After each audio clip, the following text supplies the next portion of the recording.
welcome to Stakelbeck on Terror. Well, Syria is on fire. At least 70,000 people have been killed in the Syrian civil war, and there's no end in sight. On one side, you have the Assad regime, Iran and Hezbollah, and on the other side, you have the rebels, which are dominated by Islamist factions linked to Al-Qaeda and the Muslim Brotherhood. And unfortunately for America and Israel, there's really not a third choice.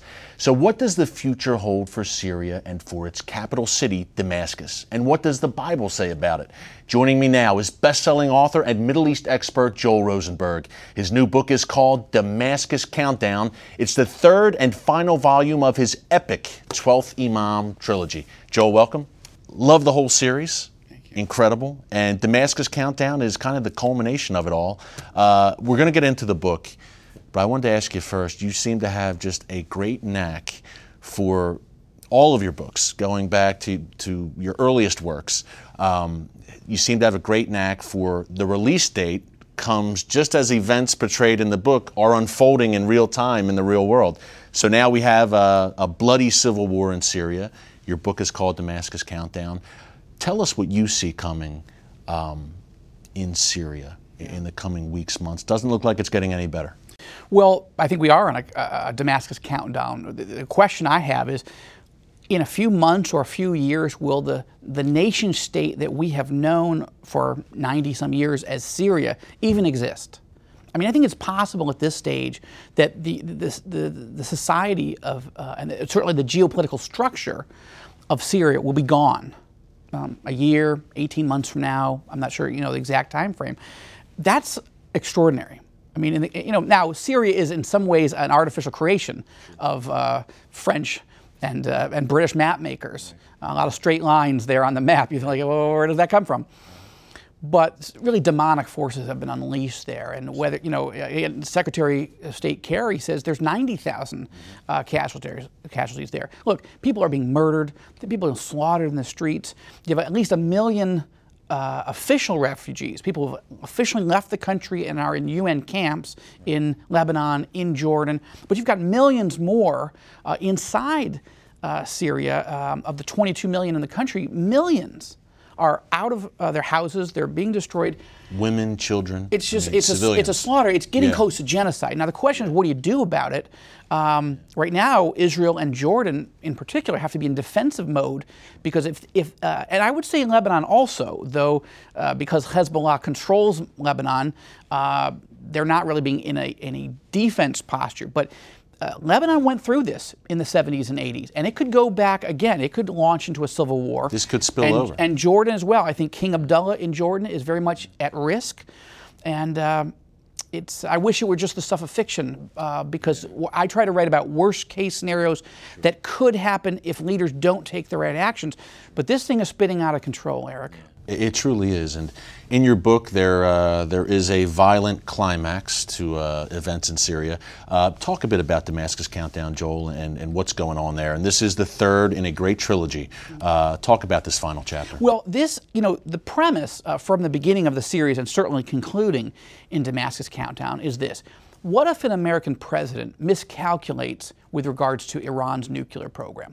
What if he tries sanctions and diplomacy and covert operations, but in the end waits too long hoping those things would work and they don't? Now, we all hope those things work and there doesn't need to be a war. But what if Iran not only acquires a nuclear warhead, but what if they acquire a small arsenal? In the series, it's 8 warheads, working with North Korea and working with the AQ Khan network from Pakistan. Which we see right now. Well, we are. And what's interesting about this, back to real life for a moment, is North Korea just completed its 3rd nuclear weapons test. It seems to be a smaller warhead, but more powerful. And the early indication seems to be that this test was successful. Well, who was there at the test? Iran's chief nuclear scientist and his colleagues. So just it's a coincidence, though. Well, it's possible that what I worried about in writing a novel series may in fact actually be happening. Iran actually may be using North Korea, paying North Korea to be a research and development laboratory to actually do the testing that they don't want to do on Iranian soil, because in that case, the world would know Iran has operational warheads. Now, again, just to finalize that, in the novel series, Iran gets the bomb, 8 of them, And the American president is pressuring Israel, don't take military action. We can find a way through this. Iran won't use these weapons, so don't worry. Israel launches anyway. And by Damascus countdown, that preemptive military strike is in full motion. But then the question is this: what's the blowback? What's the retaliation that Iran launches against Israel? But will they authorize Hezbollah to launch missiles against Israel, Hamas in Gaza, and then will Iran draw Syria into the mix, in which Syria becomes not just part of the retaliation, but the attempt to annihilate Israel once and for all? That's the setup. It was fictional when I started writing it 4.5 years ago. It's fictional today, but the themes, the questions, are very much what President Obama is going to talk about in these next few days. That's right. And Joel, ripped from the headlines again, and President Obama in the next few days will be heading to Israel. The American president, in your novel, as you said, is pressuring the Israelis not to act against Iran. Hey, diplomacy can work, sanctions can work, patience, patience. What kind of message, I know it's kind of hard to have your crystal ball here, but what kind of message do you think President Obama will be bringing to Prime Minister Netanyahu this month? Well, I'm not sure I can get into the president's head. 5 years of watching him. I met him first at a prayer breakfast here in Washington when he was just a senator.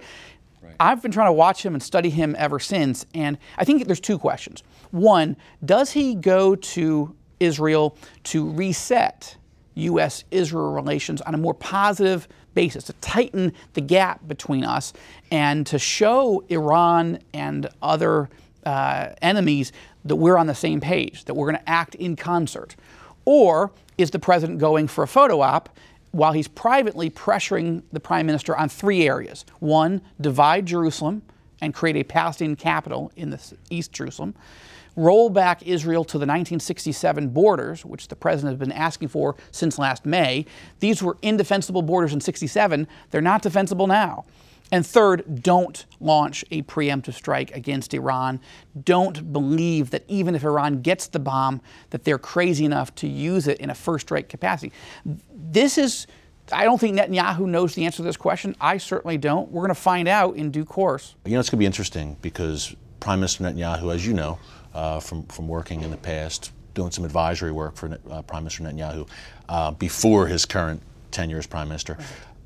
He's a man who has a grasp of history, and I get the sense when I see him that when he says never again, he truly means it.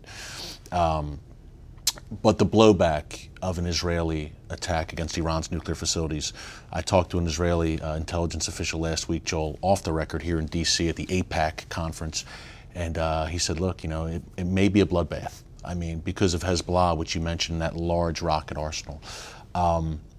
Talk a bit more about the potential repercussions. And I think in Damascus Countdown, look, it's fiction, but you capture kind of some of the chaos that could result. Well, I want to make sure that in writing about what could go wrong, with the worst case scenarios, that I'm not painting it worst for Iran and making it look like Israel is going to be a cakewalk. Yeah, it could be a 1967 scenario. It could be a war that takes 6 days.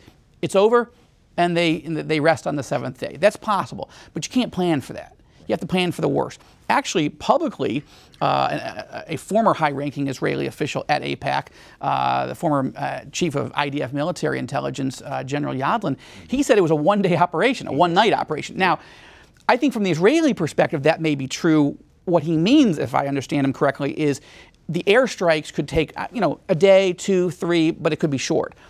But the blowback is the game changer. It's the X factor, which is Hezbollah alone has between 60 and 70,000 missiles aimed at Israel. And Iran has thousands more, Hamas has thousands more, and then of course Syria not only has thousands of rockets and missiles, but they've got chemical and biological weapons. Israel could take out the Iranian facilities, I believe now, with relative ease, but they have to prepare for not just a week or two, but the last war in 2006 was a 33-day missile barrage, 4,000 rockets and missiles, and I think that would be on the low side of what we'd see the next round. And those missiles cover every inch of Israel down to the Negev. Right. We're no longer in a situation where it's just the north and the south. Now Tel Aviv and Jerusalem are at risk. Now, add into that something I put in the Damascus countdown, which is, what if the Israeli strike is successful, but only in getting 6 of 8 nuclear warheads? In other words, what if they miss a facility or a bomb or a group of them? Now you've got a full-blown war, and the Iranians could put the remaining warheads, if they have them, on, in sort of a P game, a shell game, where you now have a situation where you don't know which of those inbound missiles could be biological, chemical, or nuclear. This is a nightmare scenario. Absolutely. Now, is the God of Israel still sovereign? Absolutely. But for the leaders of Israel who are in varying stages of religious belief, how do you plan to defend yourself? This is a very dangerous situation. Of course, Netanyahu said last fall at the UN, the red line, the point at which Israel will feel it has to act or it will lose its chance. Netanyahu said it would be between spring and summer. Well, now we're in spring. The president will meet with him. I think the prime minister is looking for a green light. Yeah. And the moment of truth is coming, I believe, Joel. Well, much more with Joel Rosenberg. What does the Bible say about all this? Stay tuned. Today we're on a field trip to discover what inflation is doing to our paper money. In this hand is a $20 bill, and in this hand is a $20 US gold coin. They used to have the same buying power, but how much can they buy today? In this first basket is what my $20 bill buys: milk, bread, peanut butter, and jelly.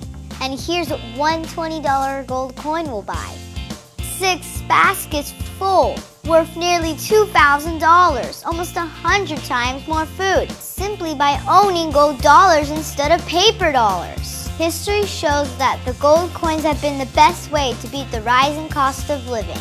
So class, the moral is that unless you want to live on peanut butter and jelly sandwiches in the future, you should turn some paper dollars into gold coins now. How and why is explained in a new book, The Great Debasement. Call the number below for a totally free copy. And that's the simple truth. Help! If an emergency happened right now, you can have help at the push of a button with Medical Alert. Remember when I took that fall, Mary? Oh, yes, that was terrible. Yes, it was. Help! And I thought, what if you hadn't been there? I ordered my Medical Alert the next day.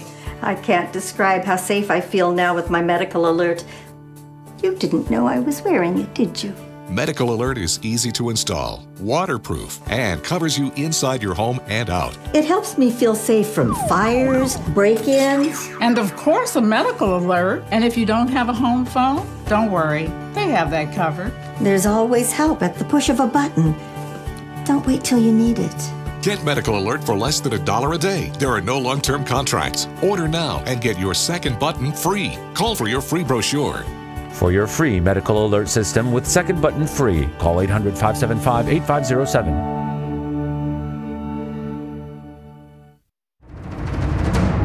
And welcome back. We're talking to best-selling author Joel Rosenberg about his new blockbuster, Damascus Countdown. Joel, look, there is a compelling prophetic link that runs throughout this series of books, and this book in particular. Look, we've talked about these prophecies here on the show before. Isaiah 17, the oracle concerning Damascus. Behold, Damascus, the Syrian capital, is about to be removed from being a city and will become a fallen ruin, a ruinous heap. Jeremiah also prophesies about Damascus. Damascus has become helpless. She has turned away to flee, and panic has gripped her. Distress and pangs have taken hold of her like a woman in childbirth. Look, as you well know, Joel, the city of Damascus has never been completely obliterated throughout history. One of the oldest inhabited cities in the world. But this day is coming. The Word of God is clear that this day is coming, that Damascus will be a ruinous heap. And that's, don't want to give any spoilers away about your book, but I think you touch on some of these themes in the book. I do, and I think one of the things that's intriguing is that Damascus has historically been attacked, it's been overthrown, it's been burned, it's changed hands numerous times, but it's never been destroyed utterly. And as you say, it's one of the oldest, it claims to be the oldest continuously inhabited city in human history. Even the Mongols didn't raze it to the ground. Yeah. So, so the question becomes, some people say, well, that prophecy's already happened. No, Isaiah 17, Jeremiah 49, it's still to happen. Now, it could happen in the tribulation, but we have to consider the possibility now that with other major end times prophecies coming true in our lifetime, specifically the rebirth of the state of Israel, Jews coming back to the Holy Land after centuries of exile, that other major events like this will also take place. And I think it's possible now that we could see a pathway, tragically, Absolutely. to the judgment and destruction of Damascus. Now, Damascus Countdown, as the title implies, I believe the clock is ticking. The difference between, the thinking is, I don't know how much time is on the clock. Maybe we're talking about a century, maybe we're talking about decades, but maybe we're talking about weeks or months. And so Damascus Countdown looks at one scenario. It's like reading, if you watch the movie Titanic, okay, the ship goes down. The question is how, and how does that play out? Damascus Countdown, it's not a spoiler alert to say, I wanted to look at, given all the geopolitical trends that we are currently seeing, could those lead to a scenario that would lead to the fulfillment of those Bible prophecies and the destruction of Damascus? It's only one of a range of scenarios, but most Americans, most people in the world aren't even aware that those prophecies exist. We need to begin to realize that this is on the horizon, and we need to be doing what we can to strengthen certainly our Christian brothers and sisters in Syria, that they can share the gospel with everyone who's around, because this judgment is coming. Yeah. Joel, I couldn't have said it better. Much more to come, more about the prophetic implications of Joel's work and what's coming in the Middle East after the break. Don't move.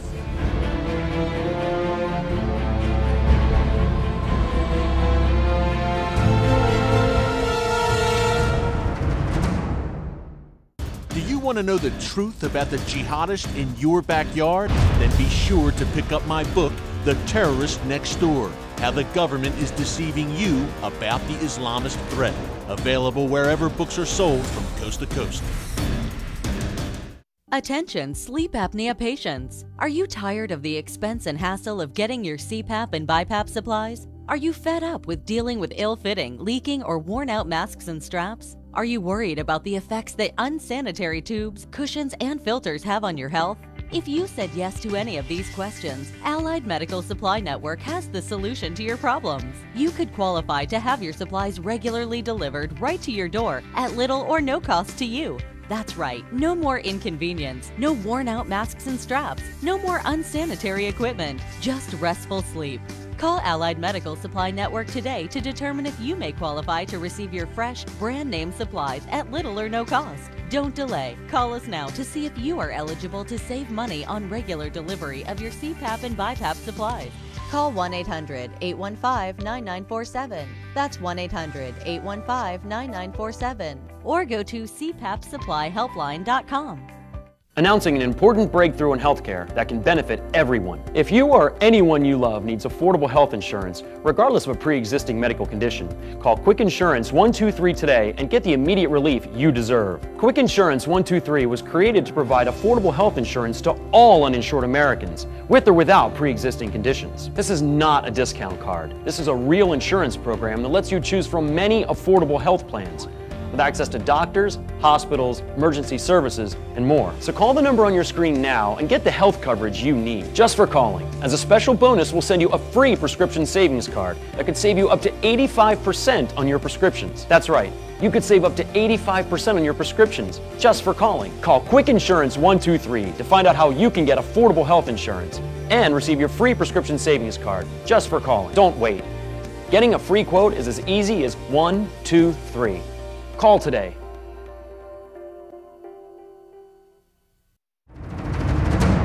And welcome back. We're talking to best-selling author, Middle East expert Joel Rosenberg about his new bestseller, Damascus Countdown. Joel, a central player in this whole series of books, which include also the 12th Imam, the Tehran Initiative, all must read. You'll be on the edge of your seat. I finished all these books off on the DC Metro on my ride in and out of work, so Couldn't put them down. You didn't start them at 11 o'clock at night. I get tweets and emails from people at 3, 4 in the morning. And they stay up all night. a little upset with me. So don't start them that late at night. Joel, it's that kind of book. I mean, and I need to read more fiction, but it's so true to life. It's just gripping. But a central player in this entire trilogy is the Mahdi, the 12th Imam, the Islamic Shia Messiah. Mahmoud Ahmadinejad, Khamenei, the supreme leader, obviously believe the Mahdi is coming soon to purify Islam and to slay all non-believers, and they really believe this stuff. So he's a central figure in these books. Talk about, I think he's just a fascinating character. He's a false prophet. And come to life in your books. Talk about it a bit. Well, it's interesting. Some people have said to me, Joel, your first novel in this series is called The 12th Imam. You've got some guy emerging as the Shia Islamic Messiah. Why would you do that? You're basing this on Islamic eschatology, end times theology. And I said, well, I'm actually basing this on Matthew chapter 24, that Jesus said that in the last days, false messiahs would come, some of them able to do great signs and wonders so as to mislead, if possible, even the elect. So Jesus is telling us to expect false messiahs. Muhammad was one of them, a false prophet, and now I think it's conceivable that this 12th Imam figure emerges, or someone claiming to be him. Obviously, he wouldn't be literally from the 10th century. I thought it was fascinating, though, Joel. He emerges in your books, and he's a messianic figure, and the entire Islamic world, whether Shia or Sunni, kind of rallies around him. They're talking about reestablishing the caliphate with he is the caliph type figure, galvanizing figure. Fascinating. Well, and because Jesus said some of these false messiahs would be able to do these great signs and wonders, I thought, look, you give this guy a satanic capacity to do some level of miracle. What would that look like? In a sense, it's having an Antichrist figure before the Antichrist emerges in the 7 years of the tribulation. So what you got here is a pre-tribulation Antichrist. Now, let me be clear. I'm not saying there will be one, a 12th Imam, but because the Shias believe so deeply that this is coming, and because Jesus affirms that people like this will come, it makes good novel fodder, at least. It sure does. And we saw this just the other day when Hugo Chavez passed away, the head of Venezuela. Iranian President Ahmadinejad said that he looked forward to the day that Chavez would be resurrected with Jesus and the 12th Imam. Now, again, you're just kind of going through your day, the death of a despot, and you suddenly hear an Iranian leader talk about the 12th Imam in the same sentence with Hugo Chavez. These guys believe it's coming, and they believe that the way to hasten the arrival of the 12th Imam is to annihilate Israel and the United States. This is why they want nuclear weapons so badly. This is why the P5+1 talks are not working. To this consternation of President Obama and his team, the Iranians are not going to give away the chance to get the bomb because they believe it's their religious duty to bring about the person they feel is their Messiah. Yeah, absolutely. And once you understand Shia Islamic eschatology, you understand why this is so dangerous. I've talked to Prime Minister Netanyahu about it. He understands it. He's confounded why other world leaders don't. Yeah, they're telling us what they want to do. I mean, when evil men tell you they want to kill you, you should probably pay attention. The Mein Kampf example, 1920s, 15 years later, Hitler is employing it. But they're true believers, as you said. And Iran is one of the nations mentioned in another prophetic passage in the Bible, which you've written about, Ezekiel 38, 39, the so-called Gog and Magog invasion, the war of Gog and Magog. Talk about the role that Iran could potentially play in that coalition that invades Israel in the last days. Well, in that scenario, Russia, Magog, and Persia, Iran, form a military and political alliance together with a group of other countries. They include Libya, they include Sudan, they include Turkey, countries that have been in the news of late. What's interesting is that the group of countries, when they surround Israel, Lebanon and Syria are not mentioned by name. That's curious. But it does say that the main forces of the Russian-Iranian alliance come against Israel from the north. So they have to be coming through Lebanon and Syria. Well, now, back to our early part of the conversation. What if Syria does not exist as a nation state in the next few months or few years? This isn't a scenario where we couldn't have imagined a few years ago. Joel, we got to wrap it up. We're going to the break right now. Final thoughts with Joel Rosenberg coming up. Stay tuned.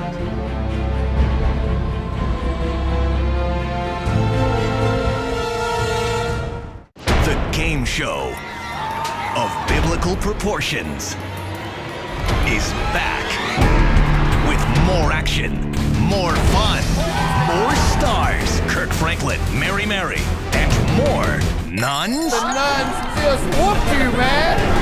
The American Bible Challenge Season 2 premieres Thursday, March 21st at 9, 8 Central, only on GSN. Visit GSNTV.com to find GSN in your area.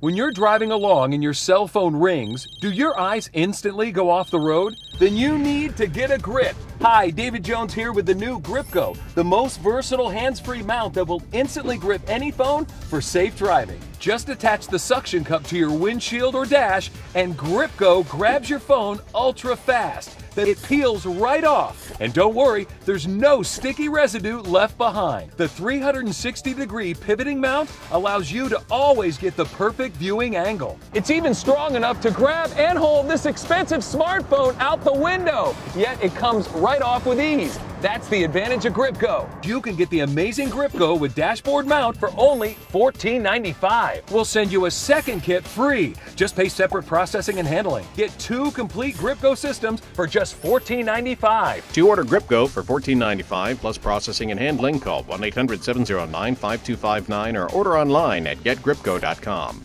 The game show of biblical proportions is back with more action, more fun, more stars, Kirk Franklin, Mary, and more nuns. The nuns just whooped you, man. The American Bible Challenge Season 2 premieres Thursday, March 21st at 9, 8 Central, only on GSN. Visit GSNTV.com to find GSN in your area.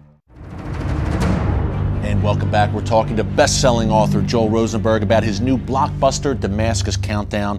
A few things coming up, Joel, that I want to inform our audience about. The Epicenter Conference, which Joel runs in Jerusalem, that's in June 2013. Go to joelrosenberg.com for all the details. Also, Joel's charitable and educational foundation, the Joshua Fund. This is a great organization, joshuafund.net, helping the needy in the Middle East, Jew and Arab. Just a great organization.